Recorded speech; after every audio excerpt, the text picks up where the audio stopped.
Assalamualaikum warahmatullahi wabarakatuh. Perkenalkan, nama saya Arif Hidayat, NPM 2101206 dari Fakultas Manajemen S1 kelas 2, Sekolah Tinggi Ilmu Ekonomi Latifah Mubarakiyah. Untuk presentasi kali ini, saya akan menjelaskan sedikit materi tentang korupsi dan hancurnya peradaban bangsa. Untuk yang pertama, redupnya masa depan bangsa. Salah satu keberantakan yang parah dan kini sedang menjadi pusat perhatian adalah korupsi. Syed Hussein Alatas mengatakan bahwa penyakit korupsi akan melalui tahap 1. Terbatas, 2. Meluas, dan 3. Menghancurkan masyarakat di mana para koruptor berada di dalamnya. Pada tahun 1967, Jenderal Abdul Haris Nasution sudah mulai mengkhawatirkan perkembangan korupsi dan mengingatkan bahwa jika korupsi terus dibiarkan, maka ini akan sangat berbahaya bagi masa depan bangsa.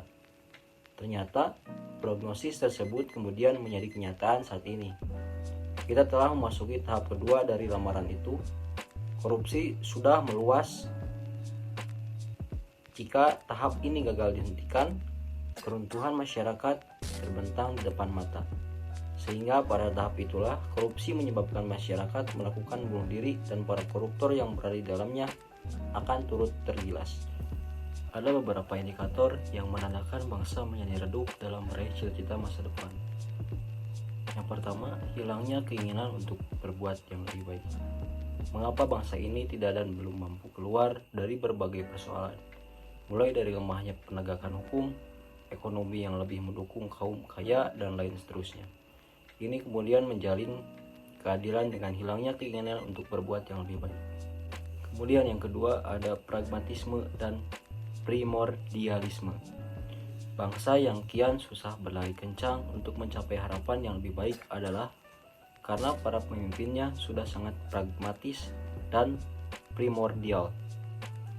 Kemudian yang ketiga, ada kerja tanpa visi. Ketika penyelenggara publik bekerja tanpa visi, jangan berpikir dengan harapan tinggi agar ada sebuah perbaikan bagi peningkatan kualitas hidup rakyat. Kerja tanpa visi bermakna bahwa mereka bekerja sebenarnya bukan untuk melayani rakyat, memberikan sebuah cahaya penerang bagi perjalanan rakyat. Kemudian yang kedua, ada kemiskinan struktural. Kemiskinan di Republik tercinta ini berada dalam kondisi akut dan mengkhawatirkan. Berdasarkan baris perhitungan internasional, sekitar separuh dari total populasi masuk dalam kategori miskin. 8% dari populasi kemudian masuk dalam kemiskinan ekstrim.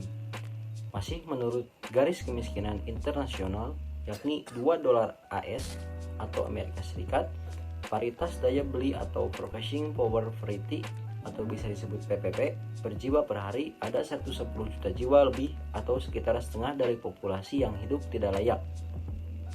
Sedangkan menurut garis kemiskinan internasional $1 AS PPP per jiwa per hari, tingkat kemiskinan ekstrim yang bersifat akut ini adalah sekitar 7% dari penduduk atau sekitar 15 juta jiwa.